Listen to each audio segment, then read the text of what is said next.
Class 10th exercise 1.1 से question number 6 देख लेते हैं। Explain why 7 multiply 11 multiply 13 plus 13 and 7 into 6 into 5 into 4 into 3 into 2 into 1 plus 5 are composite numbers.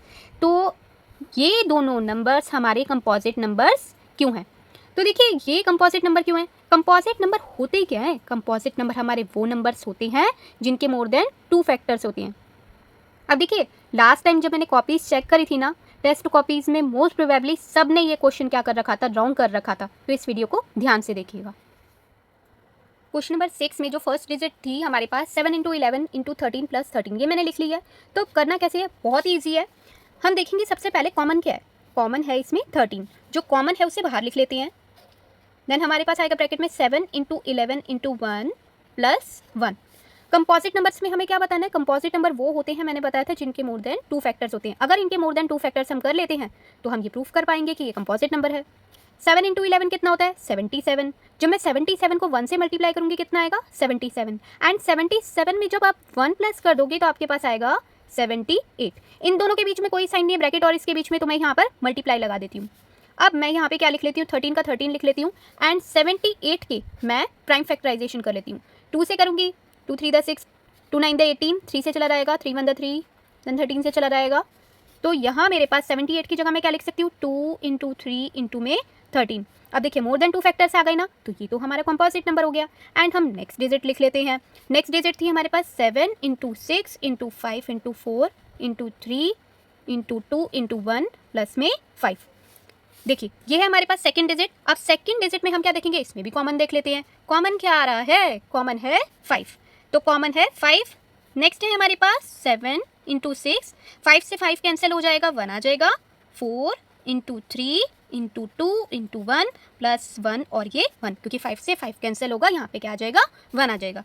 5। अब 7 6 the 42, यहाँ पर हमारे पास क्या आएगा? ये मैं आपको समझाने के लिए लिख रही हूँ, आपको नहीं लिखना है। 7 6 द 42। अब देखिए 4 3 द 12 हो जाएगा, 12 2 द 24 हो जाएगा।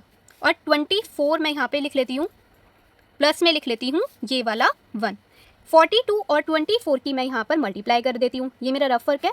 4 2 द 8, 4 4 द 16, 2 2 द 4, 2 4 द 8, 8 ये 10 हो जाएगा और ये भी 10 हो जाएगा। तो हमारे पास यहाँ पे आ गया 108। इन दोनों की मल्टीप्लिकेशन करी थी ना हमने, तो यहाँ पे हमारे पास 108 आ गया और साथ में क्या आ गया? प्लस का 1 आ गया। 5 और ये हमारे पास हो जाएगा 1009 हो जाएगा। अब देखिए ये हमारे पास है और ये है। अब प्राइम नंबर कौन से होते हैं? देखिए प्राइम नंबर हमारे पास वो नंबर्स होते हैं जो कि अपनी टेबल से डिवाइड होते हैं। 2 है, 2 बेसिकली किससे होता है? अपनी टेबल से जाएगा और ये 1 से भी चला जाएगा क्योंकि ये प्राइम नंबर है। 3 है, ये भी हमारे पास क्या एक प्राइम नंबर है जो कि अपनी ही टेबल से डिवाइड होता है। 7 है, ये भी अपने ही टेबल से डिवाइड होता है।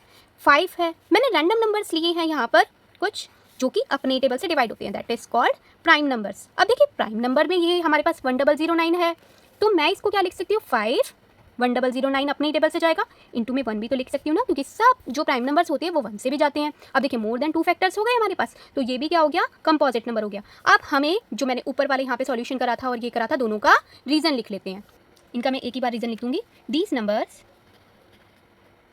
Have more than 2 factors, so they are composite numbers.